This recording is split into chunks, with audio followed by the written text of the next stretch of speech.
we need to stay invisible. We were nearly deported. This is crazy, even for us.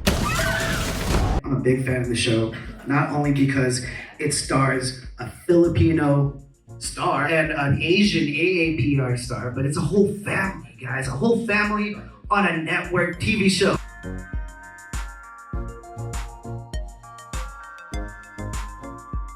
It's so great to be able to put voices on screen that we normally don't see, as our leading characters, and really spotlight their stories and their journeys and their struggles, and just show how badass these women are. With Martha and Elodie, they really encompass all the qualities of these characters. Can you describe to us, Miranda, what kind of the conception of the cleaning lady and tell us the journey of how it got to being greenlit? What actually interested me in adapting this particular project was to have a story about an undocumented immigrant and really, tap into a lot of those real topical issues that affect so many people today. And so also, Shay Mitchell was the one who found the original concept, and I thought, well, she's Filipino, so why not make this character Filipino? And there was also an experience that I had earlier in my life when I traveled to Hong Kong. And it was a Sunday, and I was just shopping downtown, and I turned a corner, and there was thousands and thousands of Filipinos sitting on the street. They were congregating, they had their lunches, they had their, they were sitting on plastic bags or cardboard boxes. And it really struck me, it really moved me that these people were being treated like second-class citizens. And so when I started developing this project, I felt like, the Filipino community is a community that has been in the shadows, they've been marginalized, and I really wanted to be able to put a spotlight on these people and their stories and as characters. Woo!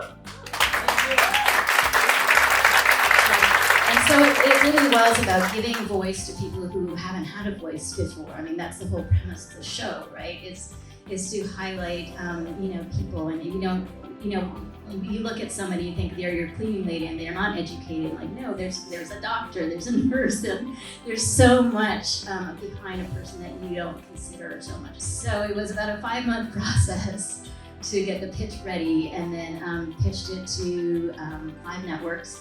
Oh, what was interesting though is that I thought that this project, it was like a female Breaking Bad, and like female Asian Breaking Bad, and I assumed that we would just pitch it to cable because that's where a lot of shows like this would land, especially with an predominantly Asian cast. And Warner Brothers at the time said, well, we actually think that there's a much larger appetite for diverse voices, marginalized voices, and now we think it's actually a good time to pitch broadcasts. So I was like, okay, I don't want to change the story. This is the story I want to tell, but sure, we'll go for it.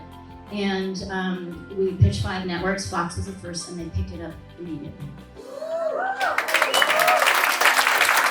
Last thing we need is more blood on our hands. But in terms of me just breaking into the industry, I tried not thinking about the limitations of what I look like, who I was, etc. Especially coming to America and then having an Australian accent and looking like this. It was like, what are you? It was so I think the main thing to focus for me on in terms of going for jobs, etc., was just trusting in your talent as a person, as an artist, in everything, that way you don't focus on the limitation. These days, it's wonderful that that's a movement that's happening.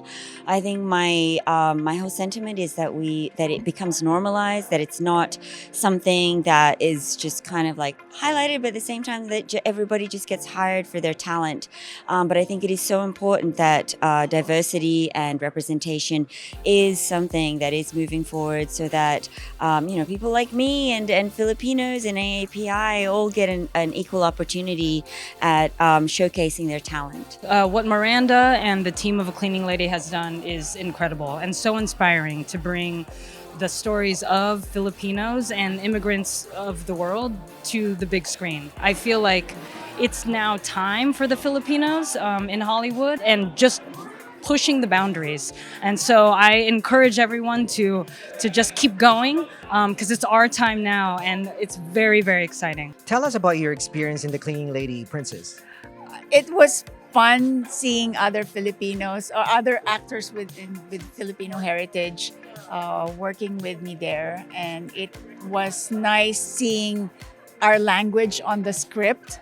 It was also nice to see other people who are asking us, so what's your culture like? So is this culturally appropriate? You know, they ask those questions and it was such a pleasant experience. I'm really excited that I got this opportunity and it's a lot of fun. Is it a lot of fun to be on the set? Yeah, pretty much. It is.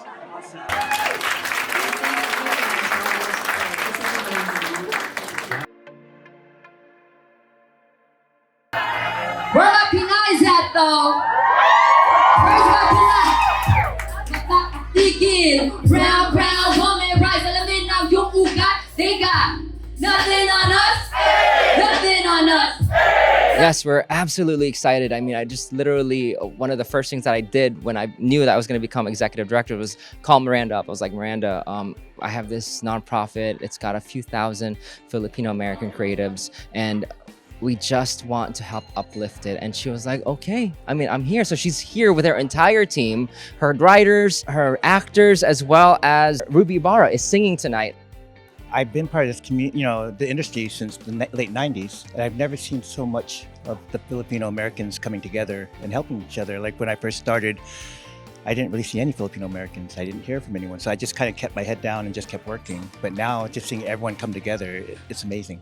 Yeah, it is groundbreaking. I mean, like, you don't see this anywhere. And it's, again, even though it is completely unique in every way, it tells the American dream in such a unique way. And at the same time, this is everybody's experience. And I think that that's what Miranda's plight in terms of telling a story where these characters are relatable to everyone because they're going through so many things. Our goal with this panel for the Cleaning Lady is to educate people and demystify what it really takes to become a showrunner, a producer, an editor in a TV series. This is one of the first of its kind where Filipinos are actually the star of a big network television show, which never really has happened, before. And so it's really nice to finally see, after all of these years, our voices be lifted in the ways that it has now. I remember feeling very welcome. I felt there was a lot of kinship that was just in the air almost, even in the first day that we were like rehearsing. I think we were doing like a basketball scene or something. Oh my gosh, that's another thing. It's kind of my life's purpose, which is to create a path for Southeast Asians and underrepresented communities. So I'm excited because this is like a dream for me.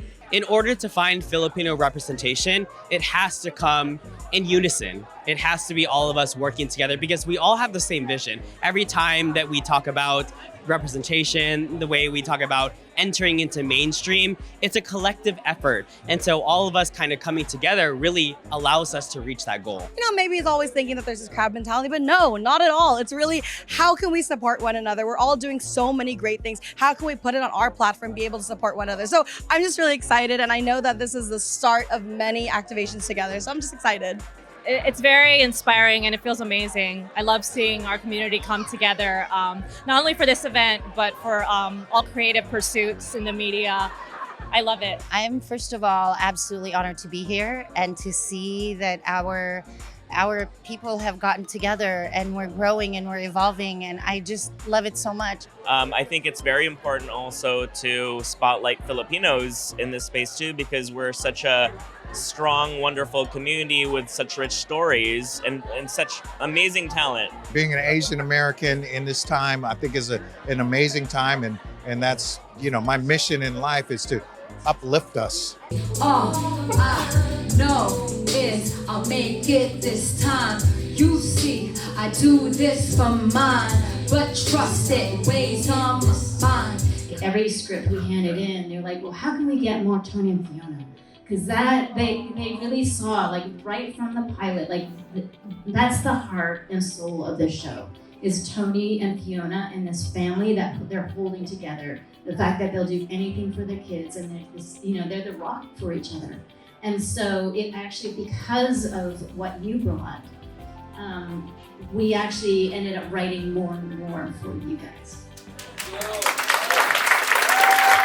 How to be a very successful showrunner in Hollywood? To be a successful showrunner, work your ass off, I suppose.